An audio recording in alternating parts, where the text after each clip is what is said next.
Hello, friend. I am Jim Heskett, the Juggling author. I'm going to talk to you today about how to read through your manuscript between drafts. As the Juggling author, I usually write 3 drafts of a thing. It's getting these days to where I'm more likely writing 2 drafts because I'm getting more efficient at it, but let's just say for the purposes of this video that I write 3 drafts. In between each one of those drafts, I'm going to export the project from Scrivener. If you're using Ulysses or whatever, there's a way you can get it out of the software and into like a Mobi format or an EPUB format, so you can read it on your Kindle or your Glow or your Nook or whatever it is that you use.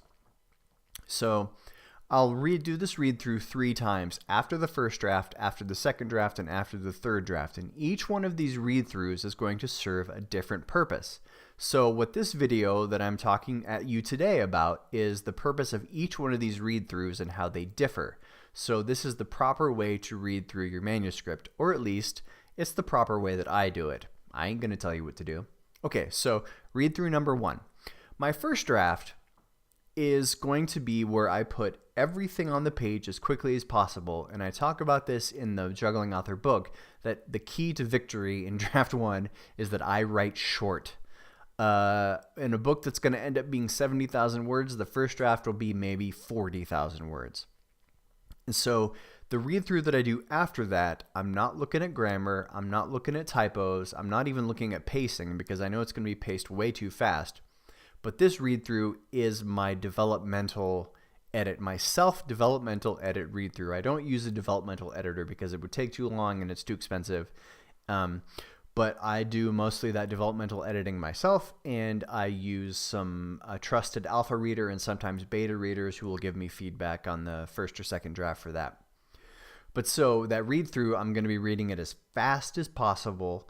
And I'm going to be basically looking for logic problems and character inconsistencies, that kind of thing. It's a developmental edit. I'm going to say, does this character need to be set up earlier? Does this character need more scenes to flesh out who he or she is? That kind of thing. Does this character have a proper arc? Is this bad guy properly set up to be bad?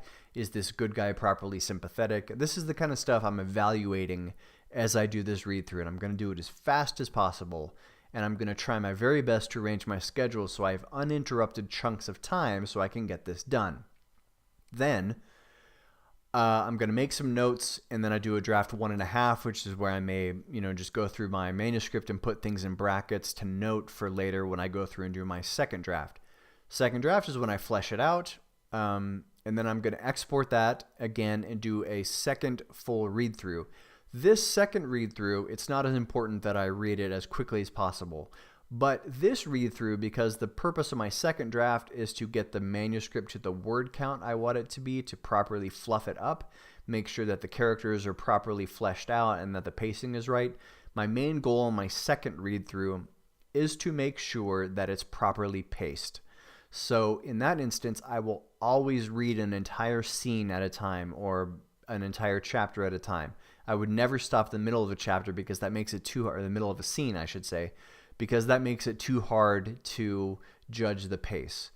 But if I can read an entire scene, I can go, okay, this scene kind of drags here. This part could be trimmed, or this scene, like this part feels way rushed, so I need to go back and fluff this up. That's the, that's the second draft read through. Now, I will usually write a third draft. Some projects no, but if I do write a third draft, after that third draft, I will export. And by this time, I've usually gotten beta reader feedback on the second draft, so I've incorporated some of that stuff. My third draft, because my third draft is the polished draft, where I'm looking at replacing weak verbs with good ones, and I'm looking at more grammar stuff. I'm looking at, making sure that my sentence structure is varied and those sort of polishy kind of things. And after my third draft read through, I will look at typos and I will look at grammar, and I'm going to highlight things in my Kindle that I know that I need to go back and fix. So by the third draft, it should be properly paced and the characters should all be consistent and differentiated, and it should be a complete manuscript. And at this point, after I've written the polished draft, I should just be going through and actually paying attention to grammar and that kind of stuff. And so those are the purposes of the 3 drafts. 1 is a developmental edit draft, 2 is a pacing draft, and 3 is a polish draft. And I guess I've just said draft, but what I really mean is read through. Developmental, pacing, polish. Those are the 3 different read-throughs of the same manuscript, and they each serve 3 different purposes. Of course, all of this is pending time because as a juggling author, I'm insanely busy. But I do believe that giving a read-through of your manuscript not only will help you learn it better so that you can keep more of it in your head at all times, but it's really important to read through and make notes so that you can go back and make little fixes in between drafts so that the overall things that you're going to fix will be much more efficient. All right, guys, this is Jim. I hope you have a great day.